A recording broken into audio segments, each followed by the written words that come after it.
നമസ്കാരം. രഞ്ജിത്ത് ഇംഗ്ലീഷിന്റെ പുതിയൊരു ക്ലാസ്സിലേക്ക് ഏവർക്കും ഒരിക്കൽ കൂടി സ്വാഗതം. നമ്മൾ ഇന്ന് ഈ ക്ലാസ്സിൽ ഉൾപ്പെടുത്തിയിരിക്കുന്നത് HSA ഇംഗ്ലീഷ് എക്സാമിന് വേണ്ടി നമുക്ക് പ്രതീക്ഷിക്കാവുന്ന കുറച്ച് ക്വസ്റ്റ്യൻസ് ആണ്. അതായത് ഫോണറ്റിക്സ് എന്ന് പറയുന്ന നമുക്ക് വേണ്ടുന്ന ഭാഗത്തു നിന്നുള്ള നമുക്ക് എക്സ്പെക്ട് ചെയ്യാവുന്ന ക്വസ്റ്റ്യൻസ്, അതാണ് നമ്മൾ ഈ ക്ലാസ്സിൽ ഉൾപ്പെടുത്തിയിരിക്കുന്നത്. അപ്പൊ ഈ ക്ലാസ് നിങ്ങൾക്ക് മനസ്സിലാവുന്നുണ്ടെങ്കിൽ തീർച്ചയായിട്ടും നിങ്ങൾ ലൈക്ക് ചെയ്യുക, ഷെയർ ചെയ്യുക. അതുപോലെ തന്നെ ആദ്യമായി എന്റെ ക്ലാസ് കാണുന്ന ആരെങ്കിലും ഉണ്ടെങ്കിൽ തുടർന്നുള്ള ക്ലാസ്സുകൾ ലഭിക്കാൻ വേണ്ടി താഴെ കാണുന്ന സബ്സ്ക്രൈബ് ബട്ടൺ ക്ലിക്ക് ചെയ്ത് ചാനൽ സബ്സ്ക്രൈബ് ചെയ്യുക. അപ്പൊ എന്തായാലും നമുക്ക് നമ്മുടെ ചോദ്യത്തിലേക്ക് വരാം.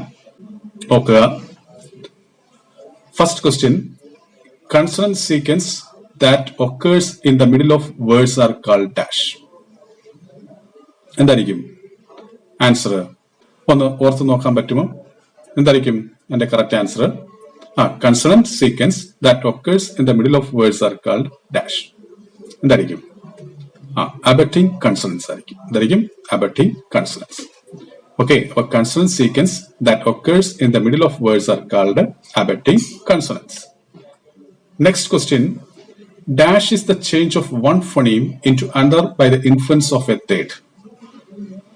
എന്തായിരിക്കും ആൻസർ? എന്തായിരിക്കും?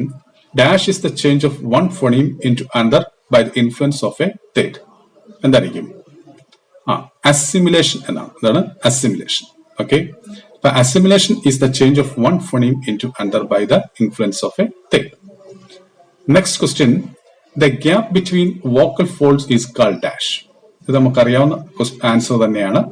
എന്തായിരിക്കും? The gap between vocal folds is called glottis. എന്താണ്? glottis. But the gap between vocal folds is called glottics. Next question, consonants that enter the structure of two syllables are called dash. Consonants that enter the structure of two syllables are called dash. എന്തായിരിക്കും എന്റെ answer? ആംബിസിലബിക് എന്നാണ്. അതാണ് ആംബിസിലബിക്. അപ്പോ consonants that enter the structure of two syllables are called ambisyllabic. Okay. Next question, who advanced the chest pulse theory of syllable formation? അപ്പൊ എന്താണ് question? Who advanced the chest pulse theory of syllable formation? ആരായിരിക്കും? R.H. Stetson ആണ്. അതാണ് R.H. Stetson. അപ്പൊ who advanced the chest pulse theory of syllable formation? R.H. Stetson.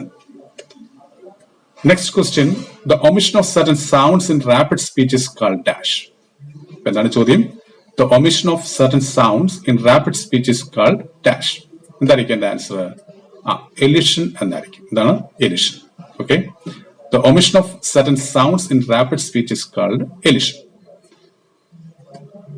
നമ്മുടെ last question നോക്കുക. phonemes categorized on the basis of length are called dash. അറിയാമോ? എന്താണ് എന്റെ answer? phonemes categorized on the basis of length are called എന്താണ്? ക്രോണീംസ് എന്നാണ്. എന്താണ്? ക്രോണീംസ്. അപ്പൊ ഈ 10 ചോദ്യങ്ങളാണ് നമ്മൾ ഈ ക്ലാസ്സിൽ ഉൾപ്പെടുത്തിയിരുന്നത്. തീർച്ചയായിട്ടും ഈ ചോദ്യങ്ങളൊക്കെ നമുക്ക് ഈ വരുന്ന പരീക്ഷയിൽ പ്രതീക്ഷിക്കാം. അപ്പൊ ഈ ക്ലാസ് നിങ്ങൾക്ക് നല്ലപോലെ മനസ്സിലാക്കണമെങ്കിൽ തീർച്ചയായും നിങ്ങൾ ലൈക്ക് ചെയ്യുക, ഷെയർ ചെയ്യുക. അതുപോലെ തന്നെ ആദ്യമായി എന്റെ ക്ലാസ് കാണുന്ന ആരെങ്കിലും ഉണ്ടെങ്കിൽ തുടർന്നുള്ള ക്ലാസ്സുകൾ ലഭിക്കാൻ വേണ്ടി താഴെ കാണുന്ന സബ്സ്ക്രൈബ് ബട്ടൺ ക്ലിക്ക് ചെയ്ത് ചാനൽ സബ്സ്ക്രൈബ് ചെയ്യുക. അപ്പൊ എല്ലാവർക്കും നല്ലൊരു വിജയം ആശംസിച്ചുകൊണ്ട് ഞാൻ നിർത്തുന്നു. നന്ദി, നമസ്കാരം.